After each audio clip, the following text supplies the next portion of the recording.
toutes, bonjour à tous, bienvenue au comptoir de Comme toujours. Comme toujours, vous le savez, c'est toujours une émission consacrée au patrimoine vivant, qu'on appelle aussi le patrimoine immatériel, au savoir-faire d'hier et d'aujourd'hui. Et aujourd'hui, mesdames et messieurs, nous allons parler femmes et ruralité. En finir avec les zones blanches de l'égalité. C'est le nom du rapport porté par Annick Billon, sénatrice de la Vendée, présidente de la délégation des femmes et l'égalité des chances entre les hommes et les femmes. C'est notre invitée, on est ravis de la recevoir. Elle vient nous en parler. Le poète a toujours raison, qui détruit l'ancienne. Et oui, comme le chante Jean Ferrat, la femme est l'avenir de l'homme. Si elle est son avenir, la femme est aussi complémentaire de l'homme. Et il est urgent d'accroître la mixité et l'égalité des chances dans le monde professionnel et dans la vie en général. Annick Billon fait de chaque jour une journée de la femme, de la défense de ses droits. Voilà une élue qui porte haut la flamme de l'espoir. Et pour filer la métaphore, veillons sur la flamme, accompagnons la flamme au centre de l'âtre, au cœur de la vie et du pouvoir. Et souhaitons qu'elle y fasse long feu. Ah, le feu, bien souvent, il y en a que pour lui. Le feu par-ci, le feu par-là. Feu sacré, feu de Dieu, allumer le feu, mettre le feu.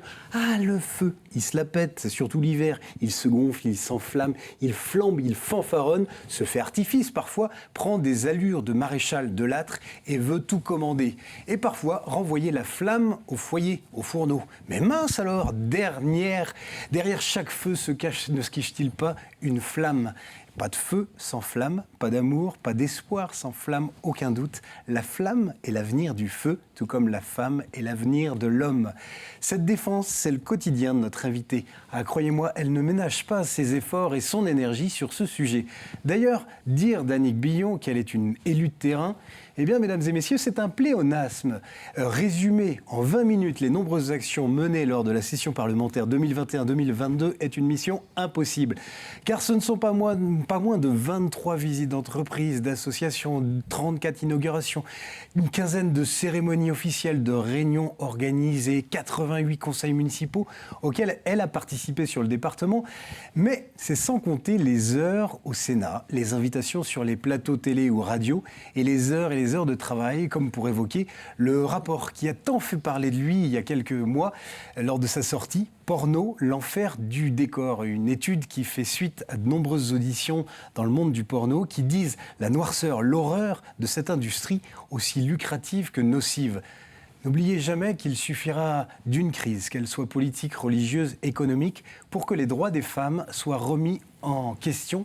C'est ce qu'écrivait Simone de Beauvoir en 1949. Or aujourd'hui, cette déclaration résonne d'autant plus fort que face aux multiples crises, on se rend compte que ces droits ne sont pas innés et que les droits des femmes sont bien fragiles et pas toujours prioritaires. Quand on se penche, mesdames et messieurs, sur les femmes en milieu rural, la question de l'égalité se pose d'autant plus encore. Quelle est la situation des femmes en milieu rural ? Quels obstacles, quelles difficultés rencontrent-elles par rapport à leurs homologues citadines ? Quid de la question de la mobilité, du transport ? Quid de leur accès aux soins, des violences intrafamiliales ? Sont-elles plus ou moins nombreuses en milieu rural qu'en ville ? Qu'en est-il de l'information, de la protection ? Voilà, vous voyez, les questions sont nombreuses. Toutes ces questions, nous allons les aborder avec Annick Billon. Annick Billon, bonjour. Bonjour, merci pour cette invitation. Merci beaucoup, merci. On est très heureux de vous avoir sur le plateau, sur le comptoir de Comme toujours.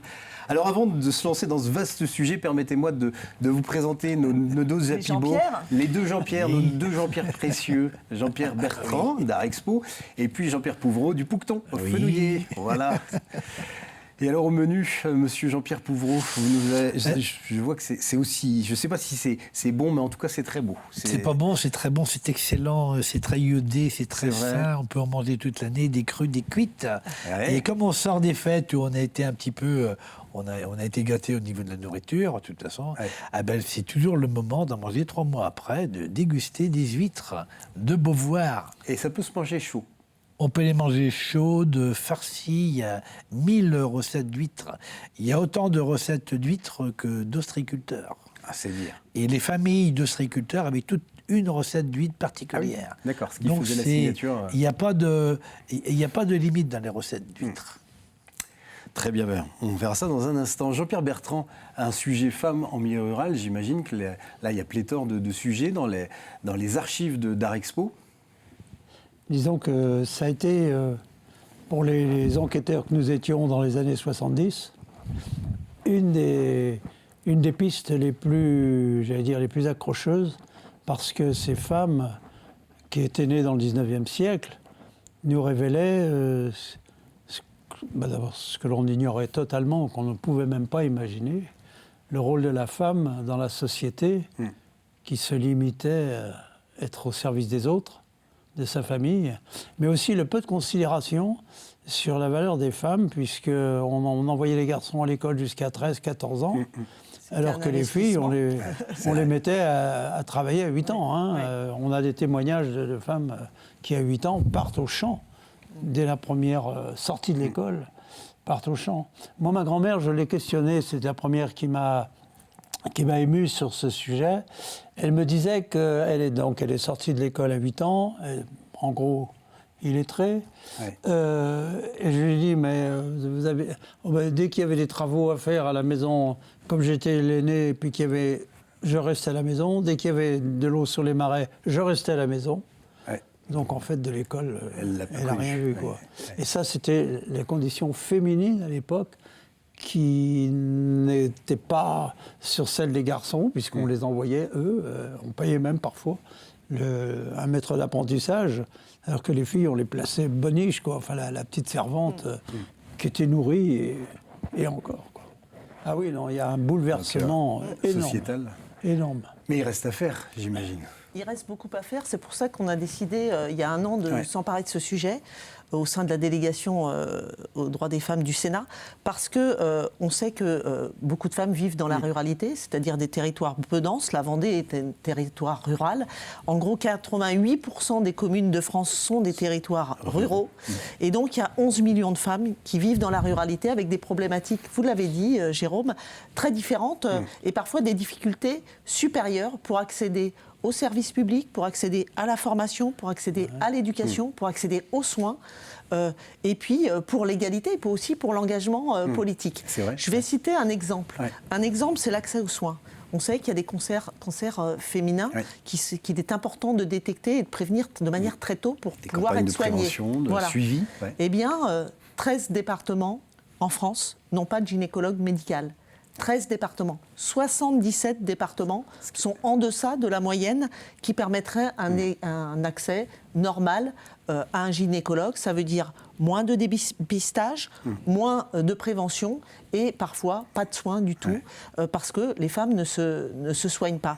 Donc il y a un point commun à toutes ces difficultés qu'on a pu identifier dans les territoires ruraux, c'est la mobilité.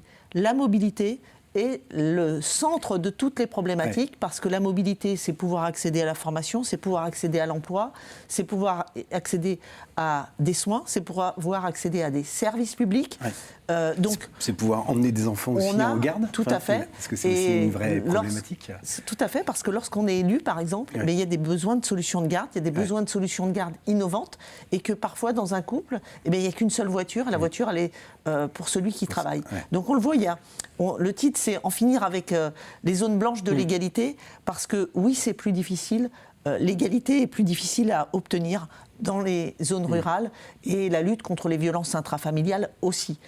Lorsque je vous ai entendu faire cette belle présentation et réagir, Jean-Pierre, moi, à ce que c'était auparavant la situation des femmes, forcément, ça a évolué en France et dans les territoires ultramarins, mais je ne peux m'empêcher de penser à cette actualité aussi que nous avons à l'international avec l'Iran, l'Afghanistan, c'est-à-dire que nous avons organisé une conférence avec mon collègue Bruno Retailleau récemment au Sénat sur la situation des femmes en Iran, sur cette révolte. Donc, il faut gagner du terrain pour l'égalité, pour tout le monde, c'est-à-dire pour les hommes et pour les femmes, mais on doit aussi se préoccuper de la situation des femmes dans le monde, parce qu'aujourd'hui, c'est un certain nombre de pays reculent, et lorsque des pays reculent, c'est toute l'humanité qui recule, en fait. Évidemment. Donc on a ce devoir d'avancer pour plus d'égalité, et je le dis vraiment à tous les téléspectateurs, on gagne, la société gagne lorsqu'on a une société égalitaire. On le voit dans les pays nordiques notamment, eh bien, une société égalitaire, c'est un espace public plus sûr aussi. Donc nous devons tout mettre en œuvre pour que l'égalité des chances, elle soit pour les garçons et pour les filles. Alors, ça ne veut pas dire qu'il ne se passe rien dans les territoires ruraux.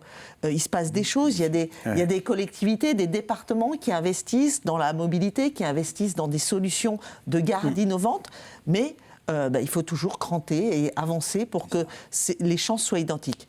Je vais peut-être citer un deuxième chiffre qui est très intéressant. On parle beaucoup, depuis ce précédent quinquennat d'Emmanuel Macron, du premier quinquennat, de la lutte contre les violences faites aux femmes. Oui. Eh bien, aujourd'hui, la moitié des féminicides se passent en territoire rural. Or, moins de 30% des femmes vivent dans les territoires ruraux. Ça veut dire que là aussi, il y a de profondes inégalités, de profondes solutions à mettre en œuvre parce que moins de 30% des appels au 3919. Donc un déficit d'information ? Déficit d'information, l'information n'arrive pas à. Un isolement peut-être oui, plus... Oui, aussi. Ouais. Et puis lorsque vous devez porter plainte, à qui on s'adresse parce que le gendarme, c'est peut-être le voisin. C'est comme dans les territoires ultramarins, c'est beaucoup plus compliqué. Donc il faut qu'on arrive à aller vers, à transmettre l'information à ces femmes. C'est parce que des vecteurs du quotidien. On a connu des choses qu'on n'avait jamais imaginé connaître, c'est le confinement. Le confinement. Avec un confinement sans fin pour les foyers violents quand même. Eh bien, il y avait cette solution de donner un code dans une pharmacie, il y avait ces permanences dans les grandes surfaces, et puis il y a aussi ces vecteurs du quotidien, des solutions innovantes. Nous, on avait une grande entreprise d'agroalimentaire qui avait mis le numéro d'urgence sur les emballages de pizza, par exemple. Il y a la baguette de pain. Dans certains départements, sur chaque sachet de baguette de pain figure les numéros d'urgence. Donc il y a des solutions innovantes à trouver, que ce soit pour toutes les thématiques qu'on a abordées, parce que ce rapport, on l'a fait avec 8 rapporteurs de sensibilités politiques différentes, et c'est tout l'avantage de cette délégation aux droits des femmes du Sénat, c'est-à-dire qu'on est... Ça dépasse les clivages politiques, l'enjeu est ailleurs. L'enjeu est ailleurs, et on peut tous se retrouver pour une société plus égalitaire. Et une des forces aussi de ce rapport, c'est que certes, il y a un diagnostic, une vraie photographie qui est posée, mais c'est aussi des propositions, c'est aussi le soutien d'actions, vous en parliez à l'instant, d'actions locales. Ça, c'était important aussi dans un rapport que de se dire, bon ben voilà, on a pointé les choses, qu'est-ce qu'on met en face ? Alors ce qu'il faut qu'on comprenne, c'est que les téléspectateurs, c'est qu'au Sénat, il y a des commissions et des délégations. Oui, parfois c'est un peu... voilà, il y a des commissions permanentes et il y a des délégations. Moi, je préside cette délégation, et la délégation, au début de chaque session, elle choisit des sujets sur lesquels elle va travailler. Elle n'est pas obligée de coller à l'agenda législatif, au projet de loi, etc. Donc oui, on a fait un travail pendant 8 mois à peu près, de nombreuses auditions, et ensuite on fait des propositions, parce que l'idée c'est soit, à l'issue de ce travail, soit de proposer des amendements dans des textes de loi pour cranter des avancées pour les femmes. C'est notamment le statut de conjoint collaborateur, par exemple qui doit être limité dans le temps, voilà, pour les agricultrices. C'est sur les retraites. Et puis, soit on peut aussi parfois faire des propositions de loi, mais ça peut être tout simplement aussi des bonnes pratiques qui sont à diffuser de manière large, parce que dans certains départements, par exemple, oui, ça marche. L'orientation des jeunes filles. C'est vrai que moi qui ai 3 enfants, 2 jeunes filles, on n'est pas forcément en capacité d'avoir les connaisses pour les orienter, pour être pour faire des choix astronaute ou ingénieur ou chef de restaurant. Moi, je n'ai pas les compétences. Et donc, c'est vrai que dans des départements, il y a des associations qui sont extrêmement actives, qui permettent d'organiser un mentorat et de se dire, de donner de la visibilité à des jeunes filles qui vont faire des études différentes de ce qu'on aurait pu imaginer dans son territoire, en se disant, tiens, je vois ces métiers-là, mais est-ce que j'ai l'idée de faire autre chose ? Il y a Chemin d'avenir, il y a Elles osent, des territoires aux grandes écoles, et c'est-à-dire qu'il y a des jeunes qui sont étudiantes et qui vont porter, qui vont être des images, des figures dans lesquelles les jeunes filles de nos territoires peuvent se représenter et se dire c'est possible. C'est possible pour elles, c'est possible pour moi. Donc c'est donner aussi de la visibilité, pas uniquement aux femmes qui subissent des violences, mais aussi aux femmes qui réussissent, aux femmes qui entreprennent. Et ça, c'est possible avec ces associations. Il faut juste leur donner l'espace pour qu'elles s'implantent. Voilà, qui donne l'élan.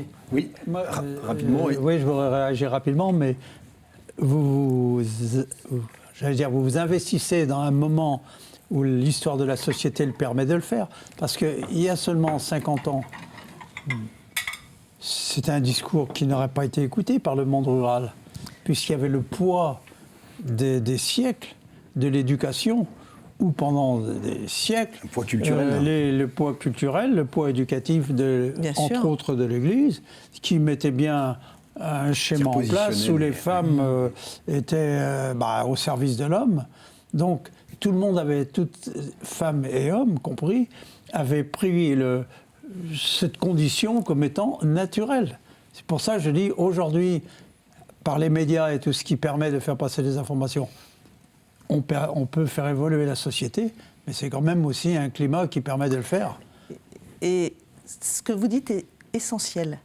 C'est-à-dire qu'on peut voter des lois, mais il faut que la société évolue. Il soit prête. Et vous avez parlé en introduction du rapport sur l'industrie de la pornographie que nous avons mené, l'enfer du décor. Eh bien, dans les premières préconisations qu'on demande, c'est imposer ce sujet dans le débat public. Parce que si on ne l'impose pas dans les débats publics, on n'arrivera jamais à lutter contre l'industrie de la pornographie. Il faut que les politiques publiques s'en emparent, mais il faut aussi que le regard de la société change. Et moi, j'ai fait voter une loi sur le seuil d'âge de consentement. Ça a été une période très difficile pour l'amener, ce texte, parce que quand j'ai sorti ma proposition de loi, il y avait encore des adultes et des parlementaires qui imaginaient qu'il pouvait y avoir des enfants consentants à 11 ans pour avoir une relation sexuelle avec des adultes. Et donc, on voit bien là que les lois, elles font évoluer, mais il faut que la société aussi, elle accompagne. Voilà qui donne l'élan d'un changement. Avec Annick Billon, les journées doivent être très courtes, parce que c'est la journée des 3 huîtres et ça va être la transition pour passer à table avec Jean-Pierre Pouvreau.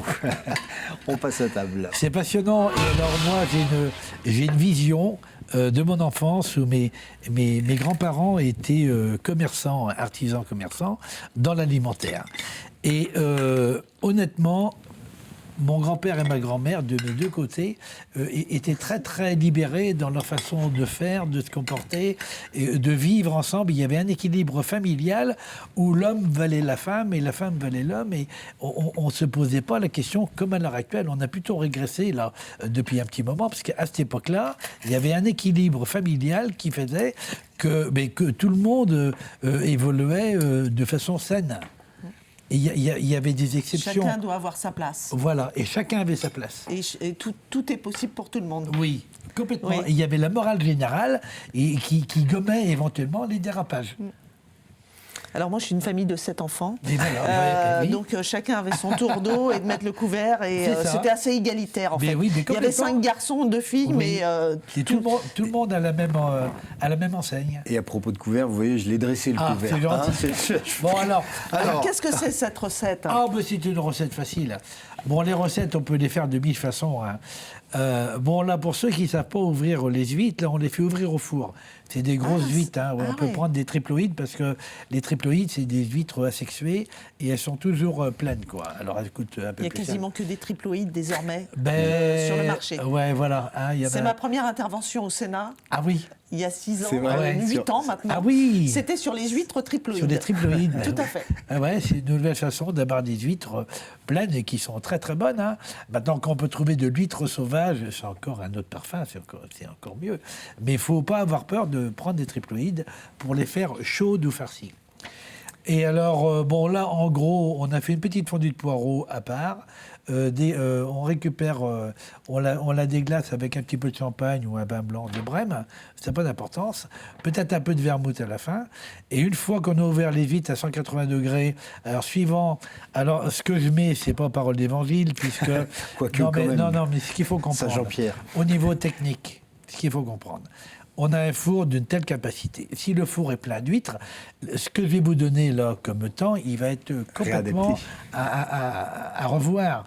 Puisque si on met entre 10 douzaines et une douzaine d'huîtres, le temps ne sera pas le même. C'est le temps que l'échange de chaleur se fasse, ça ira du simple au double, voire au triple.